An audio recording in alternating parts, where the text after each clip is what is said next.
माळशिरस तालुक्यात जिल्हा परिषद व पंचायत समिती निवडणुकीसाठी उमेदवारी अर्ज दाखल करण्याच्या शेवटच्या दिवशी मोठी गर्दी पाहायला मिळाली। जिल्हा परिषदेसाठी एकूण 94 तर पंचायत समितीसाठी 154 उमेदवारी अर्ज दाखल झाले आहेत। या दिवशी महाविकास आघाडी आणि भाजप या दोन्ही बाजूंनी जोरदार शक्ती प्रदर्शन करण्यात आले। महाविकास आघाडीच्या वतीने खासदार धैर्यशील मोहिते, आमदार उत्तम जानकर तसेच ज्येष्ठ नेते जयसिंह मोहिते पाटील तसेच अकलूज कृषी उत्पन्न बाजार समितीचे सभापती मदनसिंह मोहिते पाटील यांच्या मार्गदर्शनाखाली उमेदवारी अर्ज दाखल करण्यात आले।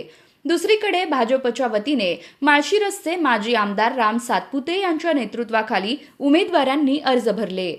माळशिरस पंचायत समितीचे माजी उपसभापती अर्जुनसिंह मोहिते पाटील यांनी फोंडशिरस जिल्हा परिषद गट व गुरसाळे पंचायत समितीसाठी अर्ज दाखल केला। माजी सभापती वैष्णवी देवी मोहिते पाटील यांनी यशवंतनगर पंचायत समितीसाठी उमेदवारी दिली। आमदार उत्तम जानकर यांच्या पत्नी विमलताई जानकर यांनी फोंडशिरस जिल्हा परिषद व वेळापूर पंचायत समितीसाठी तर चिरंजीव जीवन जानकर यांनी दहीगाव गटातून अर्ज दाखल केला। भाजपकडून संस्कृती सातपुते आणि अनंत खंडागळे यांनी अनुक्रमे दहीगाव व वेळापूर गटातून उमेदवारी अर्ज दाखल केले आहेत।